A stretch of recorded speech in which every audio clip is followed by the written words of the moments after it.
Welcome back to Angry on the Inside. This is part 2 of October is Loud, From Survival to Visibility. Before we dive in, a quick content note. This episode includes conversations about bullying, emotional abuse, and domestic violence. They are real topics. Please listen in a way that feels safe for you. And remember, we're not doctors or therapists. We are certified ADHD coaches, but this podcast isn't coaching. We are just two late diagnosed women talking honestly about what it's like to live with these things. Take what resonates, leave the rest, and remember, you're not alone. And just to reiterate, there will be mentions of abuse and emotional manipulation throughout this episode. Women with ADHD or autism are 2 or 3 times more likely to experience intimate partner violence than neurotypical women. Emotional abuse is even more common. This trigger is brought to you because we will be discussing in this chapter Domestic Violence Awareness Month. Emotional control, love bombing, and subtle manipulation, they hit differently when you've spent your life doubting yourself. And people with ADHD second guess their instincts because we were taught not to trust them. That conditioning makes it easier to miss danger when it's directed at us. You can even come from a home that never showed visible abuse and still end up in an abusive relationship. It's not about background. It's about tactics that target empathy. If you're recognizing yourself in situations like this, call 1-800-799-SAFE. That's 1-800-799-7233. Or you can text the word START to 88788. Compassion helps find safety, not shame. With that heavy topic covered, we'll go into another one. October is Bullying Prevention Month, and the stats are brutal. Kids with ADHD are 2 to 3 times more likely to be bullied. Like many of us, you may remember being too much before anyone called it ADHD. That combination makes for an easy target, and it doesn't always stop in adulthood. It just shifts. In childhood, we sit and we believe that it is going to come to a stop, and we realize that feeling of unease, of being overwhelmed or overtaken, it pulls into this. And bullying leaves long shadows. It shows up later as perfectionism, people-pleasing, or fear of conflict. And many, many, many of us experience these. Whether it's linked directly to bullying, I can't say. But I can say that I do know I myself have experienced these things, both because of bullying and because of different things that have occurred in my life outside of bullying. So it can be twofold, but if you're unpacking that now as an adult, you're not being dramatic. You're finally giving language to what happened to you. And I think that's such an important note of even if the bullying happened years ago, it's still around. As you said, it casts a long shadow. It's something that we're still dealing with. If any of this hits home, therapy, support groups, or ADHD community spaces can help you practice boundaries without fear. Safety doesn't need to mean silence. Another part of our awareness in October is learning disabilities and dyslexia awareness. About 25 to 40% of people with ADHD also have a learning difference like dyslexia or dyspraxia. But fortunately, there are accessibility tools like bionic reading or fonts like Lexend, which make reading easier for ADHD and dyslexic readers. It's a design that meets your brain where it's at. Accessibility isn't about ability, it's about options.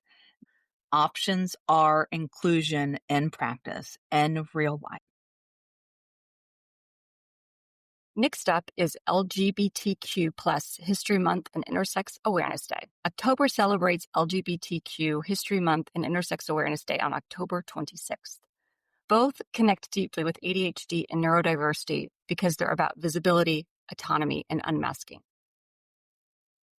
Neurodivergent people, especially autistic and ADHD adults, are far more likely to identify somewhere on the LGBTQ plus spectrum.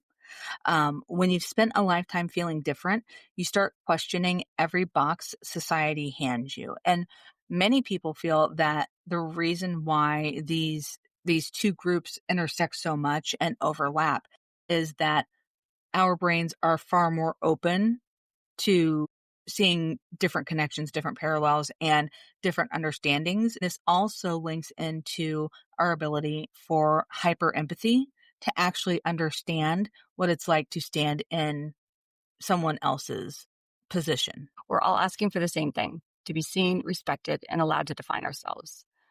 As we head into Transgender Awareness Week, November 13th through the 19th, and Transgender Day of Remembrance on November 20th, we honor those whose courage to live authentically came at a cost, and those still fighting to be recognized. I'm going to cry. Next up is Filipino American History Month. Filipino American History Month isn't usually tied to ADHD, but it matters. In many Asian and Pacific Islander families, mental health differences still carry a very real stigma. ADHD gets reframed as laziness or lack of effort. Representation changes that. When Filipino American voices show up in ADHD conversations, it opens doors for others to ask questions without shame.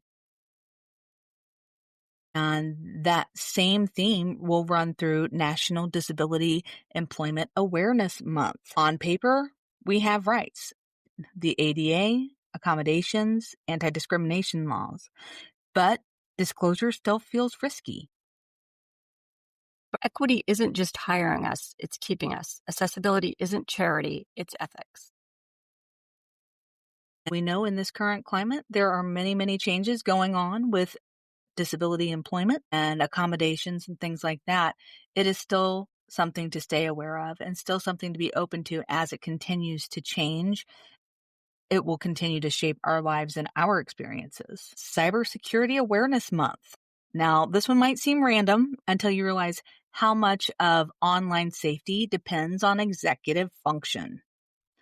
Updates, passwords, remembering which site sent what weird link. We all know ADHD brains juggle so much digital clutter that security can slip fast. We click before thinking, we skip our updates, or forget which two-factor code goes where, which is so true. And we have passwords like 1234567 because it's easy to remember. Or we have the same password for every single thing. Yes. And that's not good either.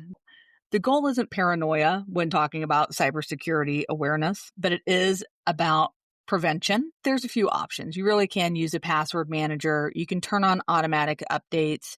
You can turn on automatic backups to back things up in your computer. Or if you have the money and the ability, pay a trusted IT person to automate it so that you don't have to think about it or deal with it again. Protecting your digital world shouldn't depend on perfect habits. It should just depend on systems that run even when your brain doesn't want to. Before we wrap up, we want to name a few other October awarenesses that deserve space. Pregnancy and infant loss awareness, spina bifida awareness, SIDS awareness, and Dwarfism Awareness Month. That they just remind us that compassion doesn't require direct connections. You don't have to live it to care about it. October is loud. It's full of causes, ribbons, and reminders, but underneath all of it is the same message. They are all trying to be seen, believed, and treated with respect. October shows us how connected everything really is, our health, our safety, and our stories. You don't have to be able to don every ribbon to matter. You're already part of the fabric. So until next time, remember, you're not alone. Thanks for listening.